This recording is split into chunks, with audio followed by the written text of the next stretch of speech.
గారి ఆదేశాల మేరకు ఏదైతే ఈ కూటమి ప్రభుత్వం యువత పైన, విద్యార్థుల పైన, అలాగే డిఎస్సిలో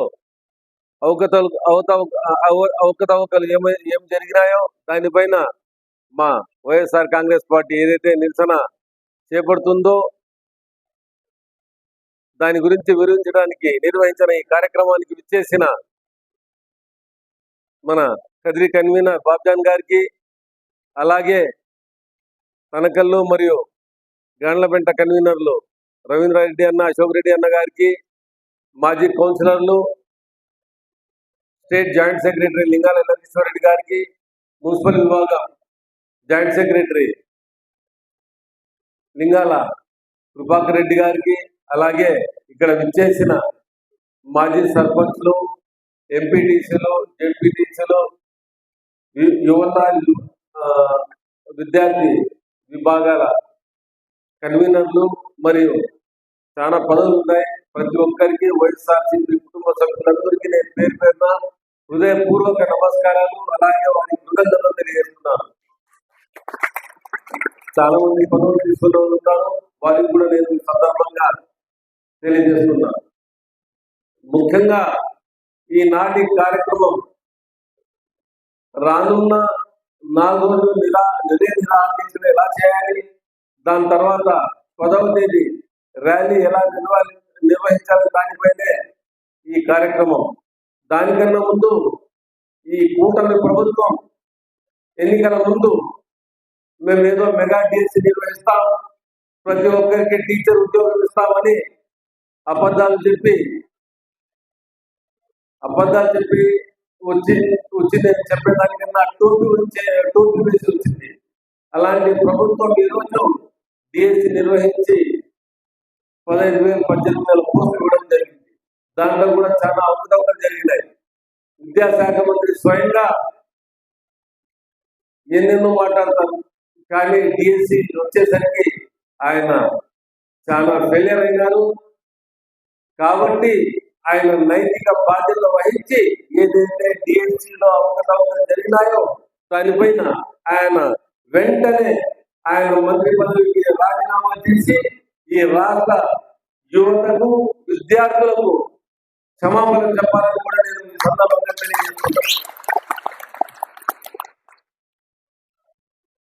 ఒక డిఎస్సి కాదు, ఏదైతే నీట్ పేపర్ లీక్ అయిందో దాంట్లో కూడా ఈ కూటమి ప్రభుత్వం అనేది విద్యాశాఖ మంత్రి బీజేపీ అయినా కూడా ఈ కూటమిలో బీజేపీ కూడా ఉంది కాబట్టి కూటమినే చెప్తాం. కూటమి ప్రభుత్వం ఫెయిల్యూర్ అయింది. దాంట్లో జంతర్ మంతర్ లో వారు చేసిన నిరసన ఈ రోజు ఏం ప్రతిఫలం అంటే ఒక బిల్లు పాస్ అయింది. అదేగాక కేంద్ర విద్యాశాఖ మంత్రి కూడా రాజీనామా చేయాల్సి వచ్చింది. కాబట్టి వీరి పతనం విద్యాశాఖ మంత్రి రిజైన్ చేసినారే ఆ రోజు నుంచే స్టార్ట్ అయిపోయింది కూటమి ప్రభుత్వం. అది టీడీపీ కావచ్చు, అది వేరే పార్టీలు కావచ్చు. కాబట్టి కూటమిలో భాగస్వాములైనా మెయిన్ పార్టీ అయినా తప్పితే ఈ రాష్ట్ర యువతకు, విద్యార్థులకు వారు మేలు చేసింది శూన్యమని కూడా ఈ సందర్భంగా నేను తెలియజేస్తున్నాను. కాబట్టి ఈ డిఎస్సిలో జరిగిన అవకతవకల పైన మరియు ఏదైతే నీట్ పేపర్ లీక్ అయిందో దానిపైన, నిరుద్యోగ వృత్తి, ఫీజు రియంబర్స్మెంట్ ఫెయిలియర్లో వాళ్ళు నైతిక బాధ్యత వహించాలి. అలాగే ఆయన రాజీనామా చేయాలని కూడా వైఎస్ఆర్ కాంగ్రెస్ పార్టీ డిమాండ్ చేస్తుంది.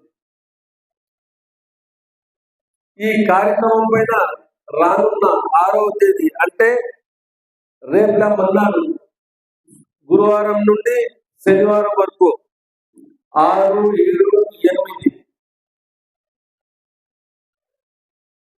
రిలే నిరాదీక్ష చేపడుతున్నాం. దాంట్లో 6వ తేదీ స్టూడెంట్ మరియు యూత్ రిలే అండర్ స్ట్రైక్ అంటే రిలే నిరాదీక్ష చేపడతారు. ఇద్దరు కలిసి స్టూడెంట్ విభాగం మరియు అలాగే యువజన విభాగం కూడా ఇద్దరు కలిసి మీరు రిలే నిరాదీక్షలో పాల్గొంటారు. అలాగే 7వ తేదీ యువజన విభాగం ఒకటే రిలే నిరాదీక్ష చేపడుతుంది.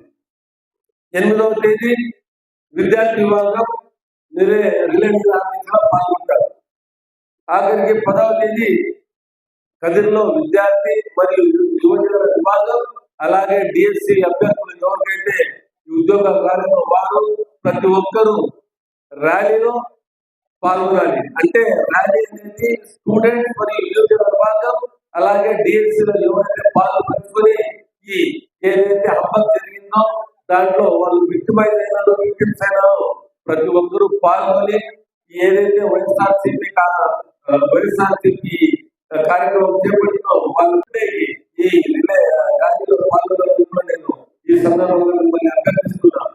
కాబట్టి రిలే నిరాహార దీక్షకు ఇప్పటి వరకు పోలీస్ డిపార్ట్మెంట్ నుంచి మాకు పర్మిషన్ దొరకలేదు.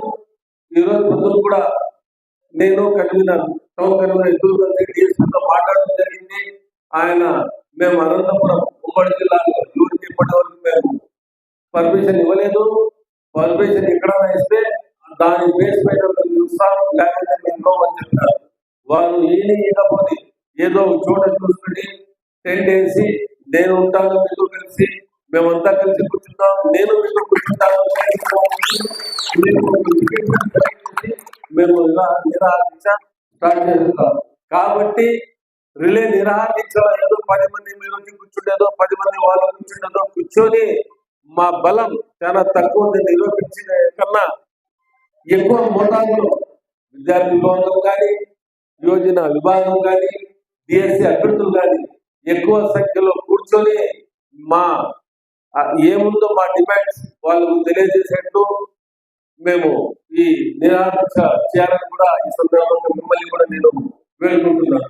కాబట్టి ఈ నియోజకవర్గంలో ఎంతమంది యువత ఉందో వారి జీవితాల కోసం వైఎస్ఆర్ కాంగ్రెస్ పార్టీ ఈ ర్యాలీ చేపడుతుంది, నిరసన కార్యక్రమాలు చేపడుతుంది. మీరు బాగుపడాలి, మీ జీవితాలు బాగుపడాలనే ఉద్దేశంతోనే మన ప్రియతమ నాయకులు జగన్మోహన్ రెడ్డి గారు ఎప్పుడు ఆలోచిస్తారు. ఆయన ఆలోచన విద్యపైన ఎందుకంటే మీకు తెలుసు 4-7 కార్యక్రమంలో ఆ స్కూళ్లకు ఆయన చేసింది ఎంతంటే ఏ రోజు గవర్నమెంట్ స్కూళ్ళలో యూనిఫామ్ లేదు. ఈయన వచ్చిన తర్వాత ఒక యూనిఫామ్, వాళ్ళ కూర్చుండే టేబుల్, వాళ్ళ చైర్లు కానీ కార్పొరేట్ చాలా బాగా అరేంజ్మెంట్ చేసినారు. లాస్ట్ కు వాళ్ళకు అవసరం బాత్రూమ్స్ కూడా ఎంత క్లీన్ ఉండాలంటే మా ఇండ్లలో ఎట్లుంటాయో ఆ స్కూళ్ళలో స్టూడెంట్స్ కి ఆ బాత్రూమ్ కూడా అంత క్లీన్ గా ఉండాలనే ఆలోచన జగన్మోహన్ రెడ్డి గారి.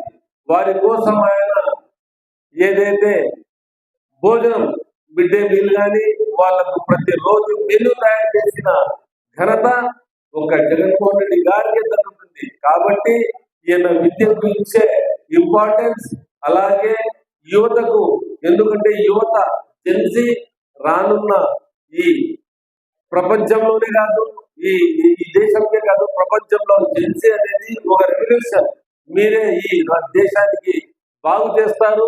రానున్న రోజుల్లో మీరు బాగుపడితే మీ పిల్లలు బాగుపడతారు, అంటూ ఈ దేశ భవిష్యత్తు కూడా బాగుపడుతుంది. కాబట్టి మీరందరూ ఈ రిలే నిరాహార దీక్షలో పాల్గొనాలి.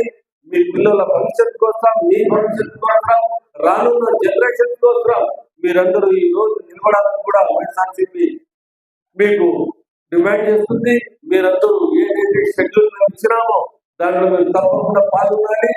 ఇంకా 10వ తేదీ ర్యాలీ విషయానికి వస్తే ఈ కదిరి నియోజకవర్గంలో ఎంత యువత ఉందో, ఎంత విద్యార్థులు ఉన్నారో, ఎంత డిఎస్సి అభ్యర్థులు ఎవరికైతే జాబ్ దొరకకుండా ఈ అవకాశాల్లో వాళ్ళు బలైపోయినారో ప్రతి ఒక్కరూ పాల్గొని ఈ కూటమి ప్రభుత్వానికి మీరందరూ చూపించాలి. ఏమని చూడండి, మేమంతా మీకు యాంటీ ఉంటాం, రానున్న రోజుల్లో మీ పతనాన్ని ఈ ర్యాలీతోనే కాబట్టి మీరందరూ మాతో కలిసి రండి. వైఎస్ఆర్ కాంగ్రెస్ పార్టీ ఎప్పుడు యువత, విద్యార్థి, వేరే అనుబంధ విభాగాలు కూడా చాలా ఆలోచిస్తారు. కాబట్టి ఏదైతే మేము ఈ షెడ్యూల్ రిలీజ్ చేసినామో దానికి మీరు కట్టుబడి పనిచేయాలని కూడా ఈ సందర్భాన్ని తెలియజేసుకుంటూ హృదయపూర్వక ధన్యవాదాలు, కృతజ్ఞతలు తెలియజేసుకుంటున్నాను. జై జగన్.